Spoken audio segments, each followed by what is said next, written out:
Donc,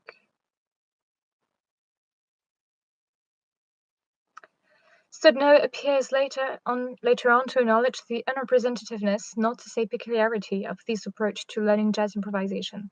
He says near the end of his book that had I been more inclined and perhaps occupationally compelled to learn by first getting some simple sentences, that is to say, phrases linked together, a different course of socialization might have evolved.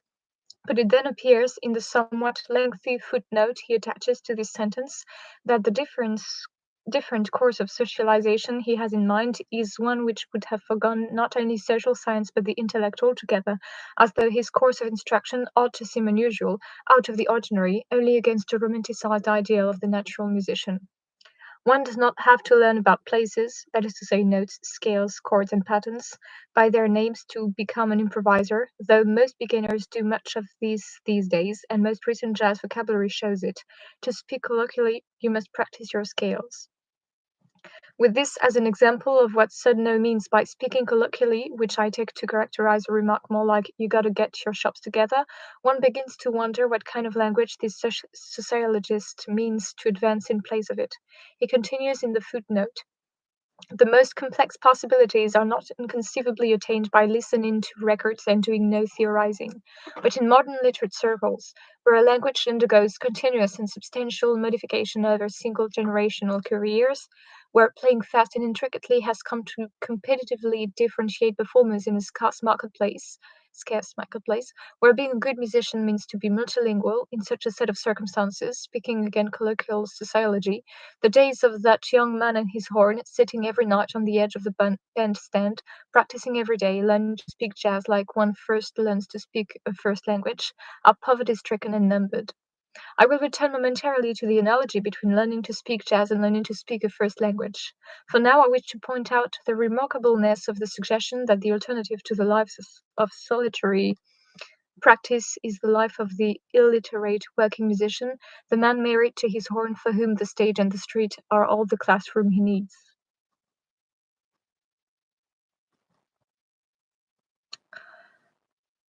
Why does Sudnow overlook even the possibility of practicing with other musicians? Most jazz musicians of whatever musical background, schooled and unschooled, enter their jazz studies by playing in groups with other players, both better and worse than themselves.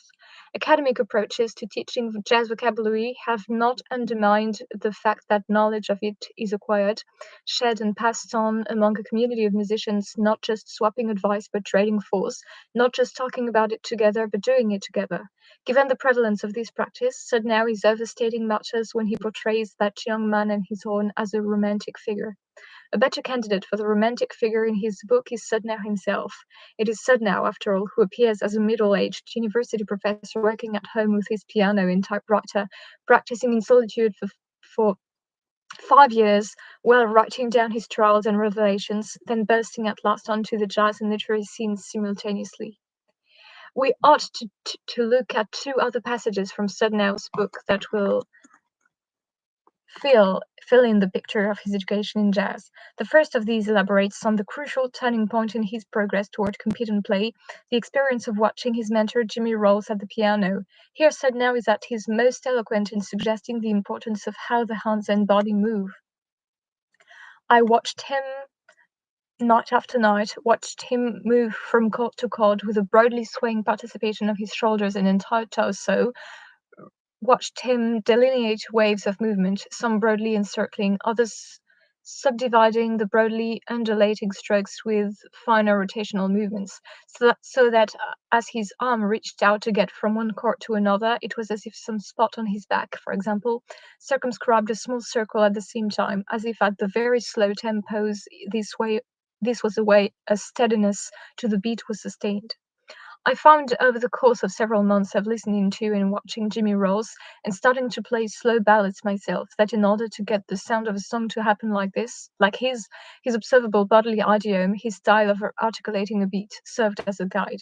In the very act of swaying gently and with elongated movements through the chorus of playing a song, the lilting, stretching, almost oozing quality of his interpretations could be evoked. I found that I could get much of his breathing quality into a song's presentation by trying to copy his ways. The second passage I want to cite is a created. Summary of the lessons Sudnow learned from watching Jimmy Rolls in action. It also contains what could serve as the motto for his book.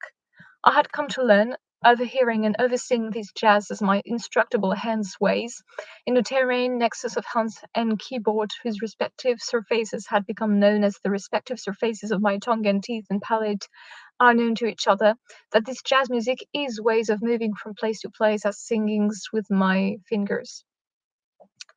To define jazz, as to define any phenomenon of human action, is to describe the body's ways. I would like to juxtapose these words to that part of St. Augustine's account of learning a language that Wittgenstein quotes at the beginning of his philosophical investigations. When they, my elders, named some object, and accordingly moved towards something, I saw this and I grasped that the thing was called by the sound they uttered when they meant to point it out. Their intention was shown by their bodily movements, as it were the natural language of all peoples. The expression of the face, the play of the eyes, the movement of other parts of the body. Thus, as I heard words repeatedly used in their proper places in various sentences, I gradually learned to understand what objects they signified, and after I had trained my mouth to form these signs, I used them to express my own desires. In both accounts, I want to say, the movements of parts of the body, especially the sound-producing parts, Sudnow's indestructible hands, Augustine's trained mouth, play a surprising and what seems to be an unnatural role. Both accounts emphasize what is communicated to them by bodily movements, what Augustine calls the natural language of all peoples.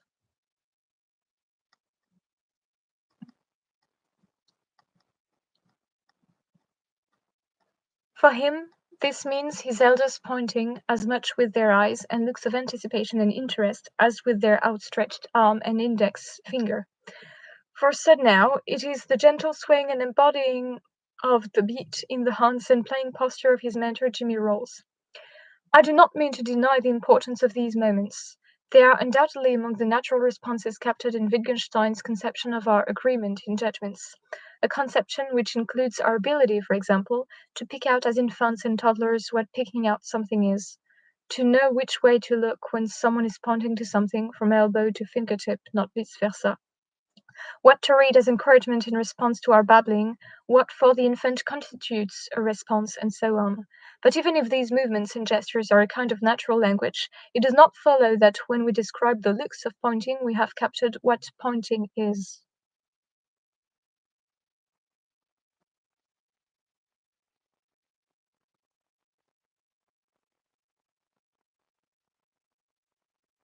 Similarly, we do not capture what talking is when we describe the series of motions of a well-trained mouth saying something. Since I have argued elsewhere, on Wittgenstein's behalf that nothing may capture these to our satisfaction, that is, that our natural responses to the world are not grounded in any fact about us or about the world. My criticism here is not that these descriptions are inadequate, but that the ground they mean to gain cannot be won by phenomenological description. Where one wants to take issue with Augustine, however, is not so much in his stressing the importance of his elders' movements as in his imagining how his practice, his self-instruction, proceeded, namely deliberately, e.g., in his imagining himself guiding or directing the muscles of his lips, tongue, and jaw. This is the feature of Augustine's account that Wittgenstein is addressing when he says Augustine describes the learning of human language as if the child already had a language, only not this one. Or again, as if the child could already think, only not yet speak.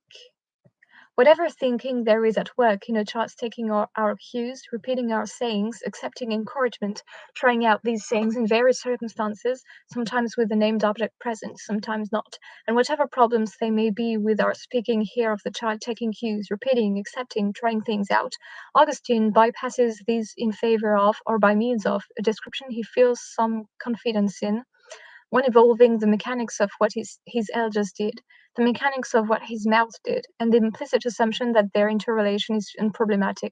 In addition, Augustine pictures his mastering of language as taking place in solitary practice. He imagines himself learning how to voice his desires not in his encounters with his elders, but in between those encounters, or if in their presence there than in a place that might as well have been set over from his elders. Augustine's picture is this: his elders teach him the names of objects. He, mute and apparently inactive, attends to their sounds and movements, and they do not so much encourage him as put on a show for him. Then he goes over and practices reproducing their sounds, practices making conversational music on his vocal instrument. But because the steps to socialization, to putting on forms of life, have already been taken somehow, and not only or not even at all in the moments of instruction with his elders, but prior to those moments, there is no reconfiguring transformation for Augustine's practice to bring about. Training his mouth to form word sounds changes nothing essential about him any more than training his body to do backflips would.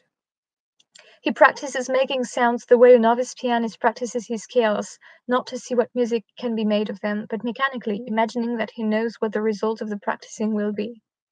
I have emphasized the place in Augustine's picture of language where he portrays his childhood self as practicing alone, by himself, in order to suggest both how much more convincing a role solitary practice has in Sudnapp's account of one's development as a jazz improviser, and how nonetheless his practicing is described in remarkably similar terms.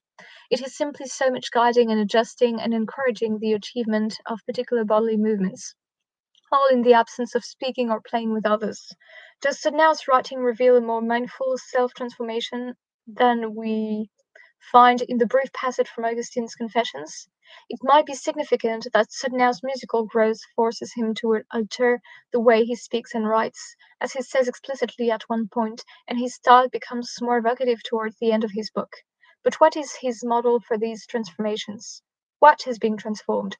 Sudnow explains. It was not that a sort of jazz line would appear, something better than another had been, and then one a bit better still, with gradations that would reveal readily detectable shifts in a range of isolatable components of my ways. The distinction under fleeting regard was not as between a street corner conversation and a passage in Rilke, was not as between the ordinarily competent jazz pianist solo and the elegance of a Herbie Hancock improvisation. It was like the difference between the aphasics or stutterers or brain-damaged speakers or new foreigners' attempts to put together a smooth sentence, and the competent 3-year-old's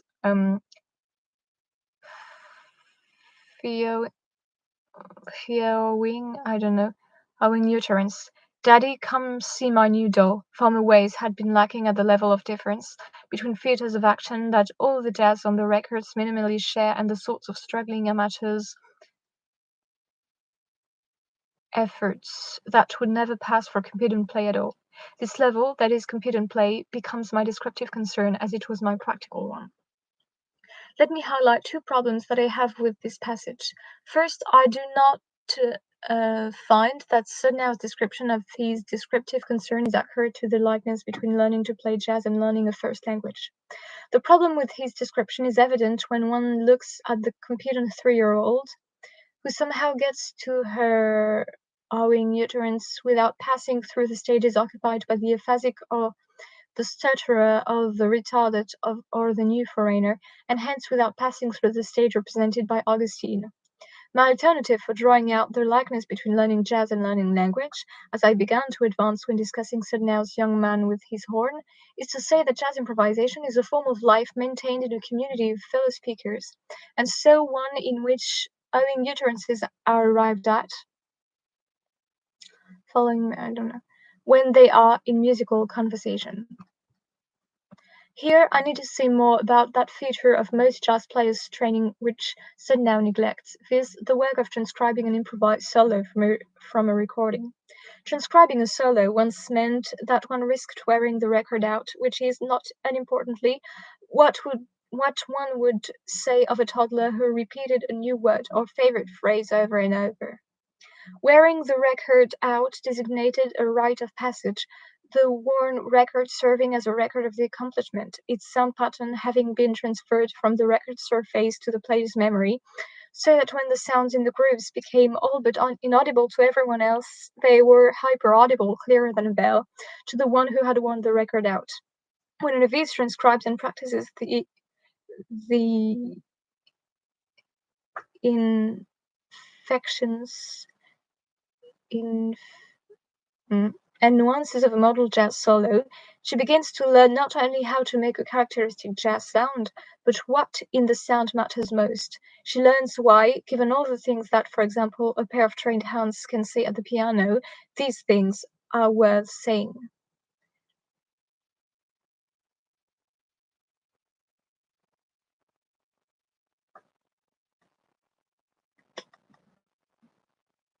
One area for investigation that touches on this discovery of what is worth saying is the following. What is the connection between developing your ear and finding your voice? That question can take the form, why are the better players invariably the better listeners? And does that connection suggest that players play the way they listen? Just as we might discover that most of us write the way we read, superficially or carefully or playfully. It does seem that I can come to know how someone listens or reads by learning how he or she plays or writes. If the better players are the better listeners, this would suggest that the practice of listening, like the practice of interpreting a text, makes demands that are akin to those of performing.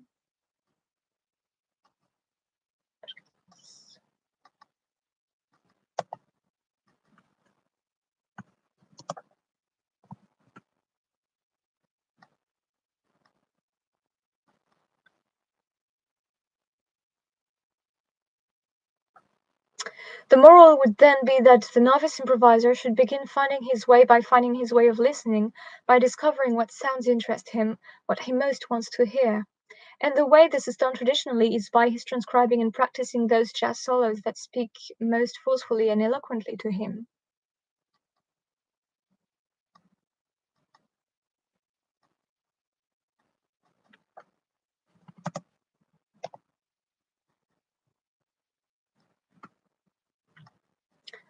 My sense of Sudnow's project, and if you like, the motive of my critique, is that Sudnow undermines the work of the ear by his fixation on the ways of the hand. Aren't hands and ears equally parts of the body? But the work of the ear is not something I can come to know by watching my mentor's ears, hoping to see what they do. In other words, the work of the ear is emblematic of an otherwise unspecified activity, but one knowable in, for example, the music someone makes at the piano. This brings me to a second problem with the passage cited above. Granting that Sudnow acknowledges other avenues for learning how to improvise, and granting for the moment that one can get there on Sudnow's path, where for him is there? He tells us that it is a level of competence that falls short of, but is on the way to, Ricoeur and Herbie Hancock. Sudnow means to suggest that while the steps to the sort of artistic mastery Rilke or Hancock exhibit may be many and large, the difference between mastery and mere competence is more one of degree than of kind. But I have questioned Sudnow's assurance that his descriptions of the development of improvisational skills is essentially complete. If it were, we could now characterize what these higher levels of musicality consist in, at least to say with Sudnow that they consist in such and such ways of the body. To define jazz is to describe the body's ways. And yet there is no reason to believe that what may define one man's competence is sufficient to characterize another man's mastery. Equally, in Sudnow's and in Augustine's accounts, we are asked to believe that the quasi-introspective guiding of the body description is not simply one to set alongside others made from, so to speak, other perspectives, but that as a first-person narrative, it is a privileged description, the transcription of each man's willful doings. I have already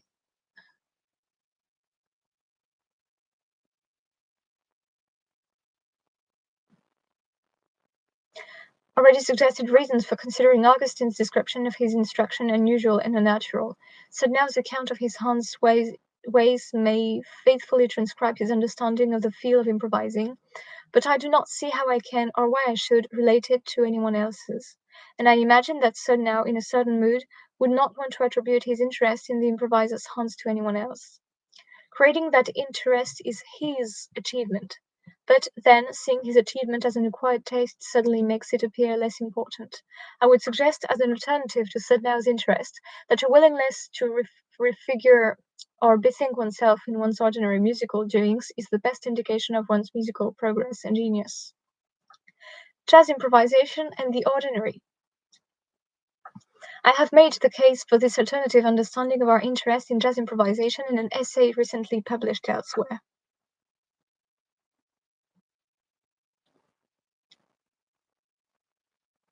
Knowing as instancing.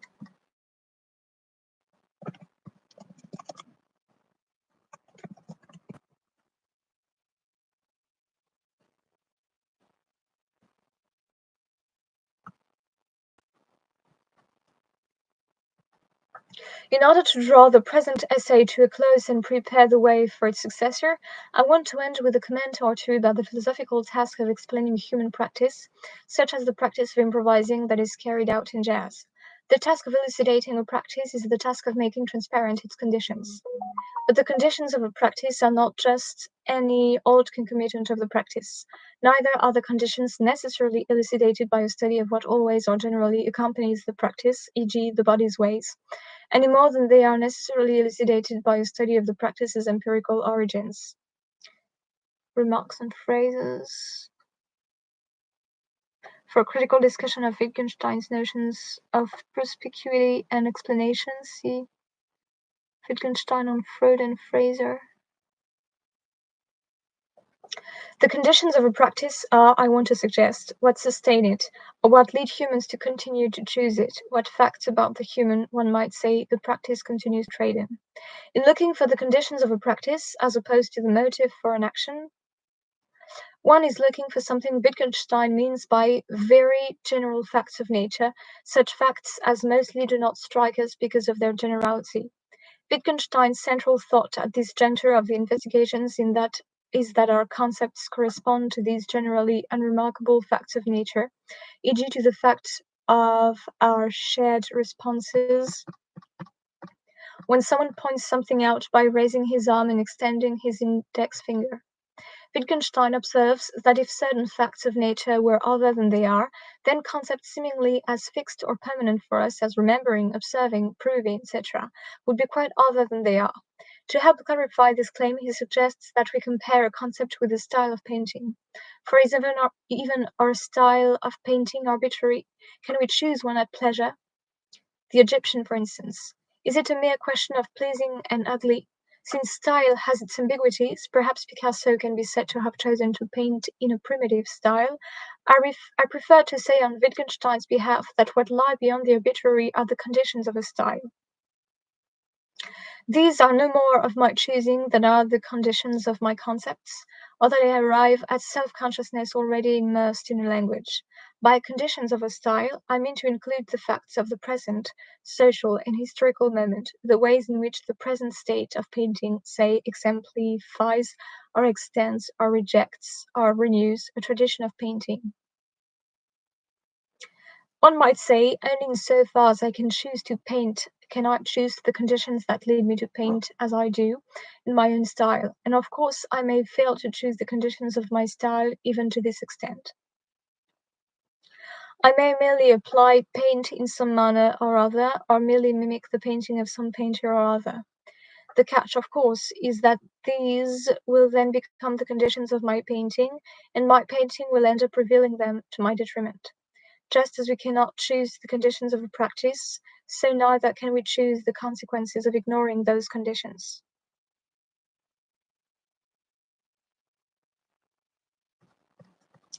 It is from such considerations that I am led to ask, what are the conditions of the practice of improvisation found in jazz, with its privileging of immediacy over exactness and of singular statements over unifying concepts? In words I found 2 paragraphs back, this question becomes, why do jazz practitioners and their audience continue to choose this practice rather than other related practices, in particular the practice of performing composed music? What sustains it? What facts of the human is it trading in? My answer, to put it briefly, is that our interest in what follows what, in what makes or fails to make continuing sense as the improvisation unfolds, is an interest in the improviser's ability to sustain his own thought, one in the midst of others, as well as two in the face of the temptation to fall back on familiar, learned ways with his instrument. One might word this by saying that the improviser battles with the twin threats to self-trust that Emerson identifies as one, conformity, and two, consistency.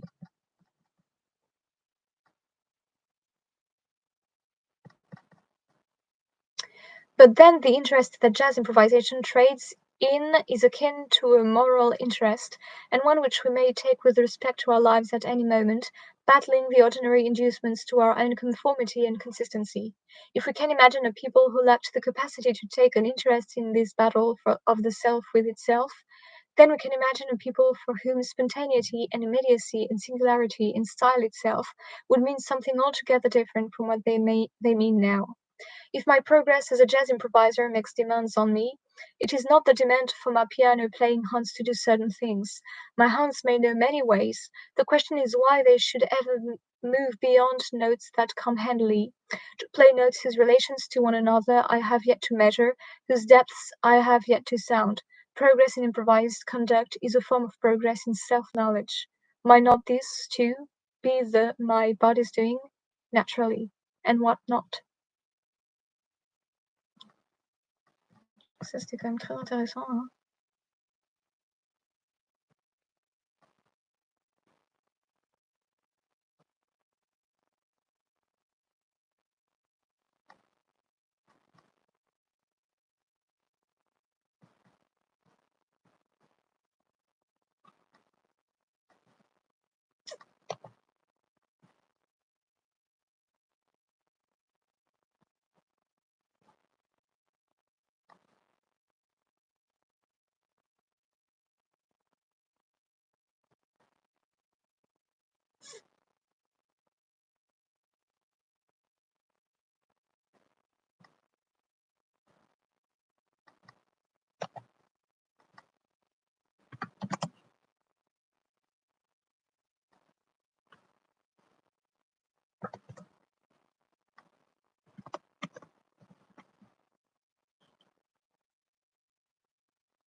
Excusez-moi, je vais vous lire un autre article, je pense.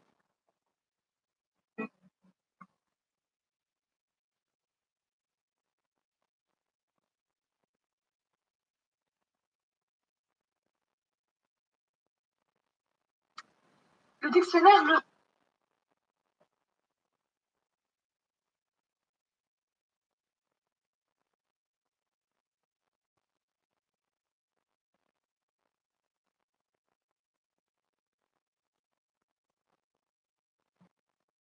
Je me demande ce qu'il dit là-dedans. Le dictionnaire Le Robert indique entre autres deux grands sens du verbe produire. Faire apparaître, faire connaître ce qui existe déjà, ou bien faire exister ce qui n'existe pas encore. Et en effet, l'exemple de l'artiste qui compose une œuvre est... C'est tout, ok. Donc, impro as contingent encounter.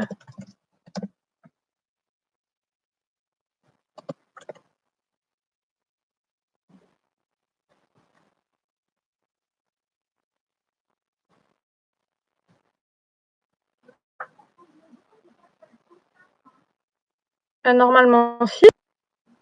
Il y en a plus? Il y en avait.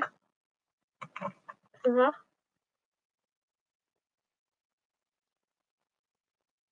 Tout à l'heure, il y en avait.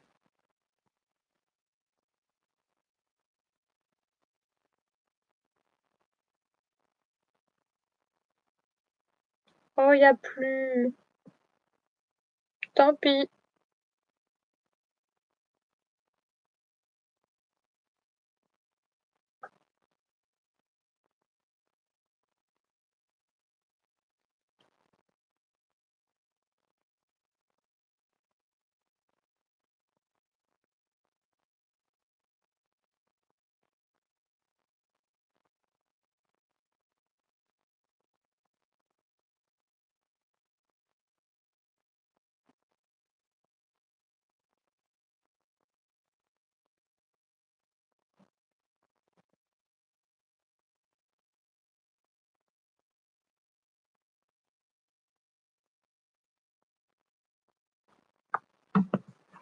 Improvisation as contingent encounter or the song of my toothbrush. Ouais, je suis pas sûre que ça va m'aider.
Ouais.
Ouais.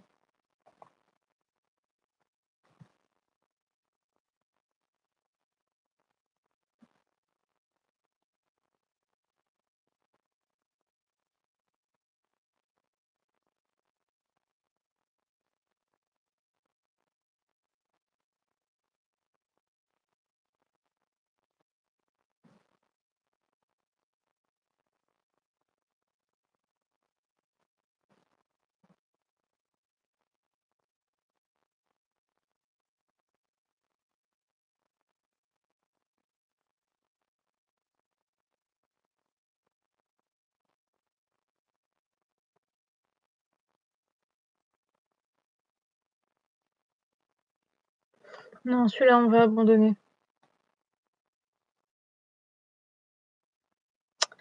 J'abandonne Improve as Contingent Encounter.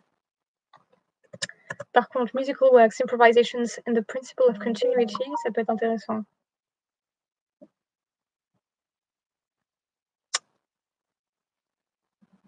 Musical Works. Ouais. Lee B. Brown. Alors, qu'est-ce qu'il nous dit, lui?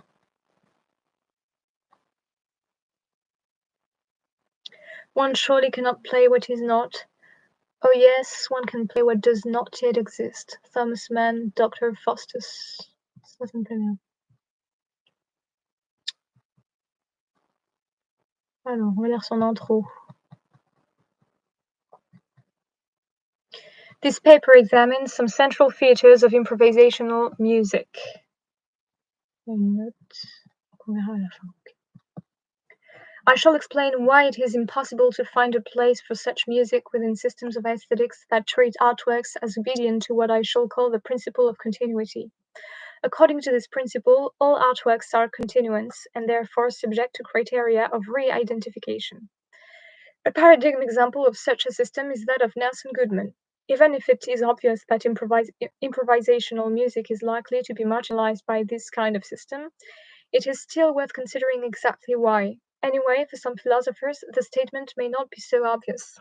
Either way, the main aim of this paper is not to attack Goodman's view, although I shall express an opinion on that matter at the proper time. Rather, it is to use the features of his nicely articulated system to profile what is special about musical improvisations. I shall address improvisational performances as such, and not, except incidentally, transcriptions or arrangements for them for later performance, or musical works that have an improvisational origin. Jazz improvisations are a local paradigm, so I shall often key my discussion to them. While improvisational performance will be my topic, the essay should have implications for improvised material of all kinds, dramatic pieces, performance art, or even improvised poetry, a form of which Vasari tells us Leonardo was master. Nowadays, it is generally recognized that Goodman did not appreciate the relevance of contextual considerations to our understanding of artistic phenomena. It seems clear that two identical texts will still not represent the same poem if one was set down first in the 16th century, the other in the 20th. Analogous examples can be framed for musical works and paintings. Among these considerations are those I shall term modal. Modal here has nothing to do with modal logic, but with artistic processes as contrasted with products. It pertains to the manner in which these processes take place, e.g., in accordance with the score, spontaneously, etc. The relevance of such considerations to our topic seems natural, given the distinctive manner in which improvisational music is generated. Philosophers have suggested, quite independently of any concern with improvisation, that Goodman's categorization of the standard art needs to be amplified in order to take account of modal factors. However, we shall see that even if we were to augment Goodman's system along these lines, it will still be hard to find a place for improvisational art in it. This essay will be developed in the following stages. 1. After a characterization of improvisatory music, and 2. A review of Goodman's division of the arts into the categories of the allographic and autographic. 3. I shall then describe an obstacle reflecting the transitory nature of acoustic phenomena about the placement of improvisational music within the category of the autographic, taking some pains to understand the exact nature of this problem. 4. I shall then consider why improvisatory music will not fit in Goodman's alternative category. 5. After summarizing the argument about the placement of improvisational music in Goodman's system. And 6. Amplifying the contrast between improvisational performance and work performance.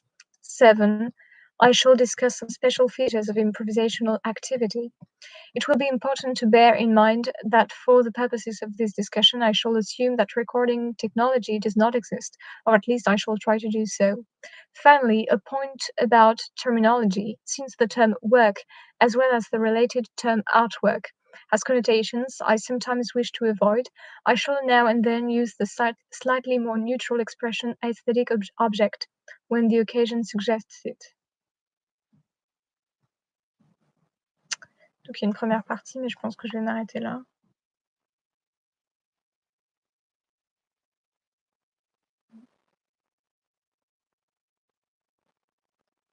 Ouais, donc je vous dis à demain pour, Lee B. Brown.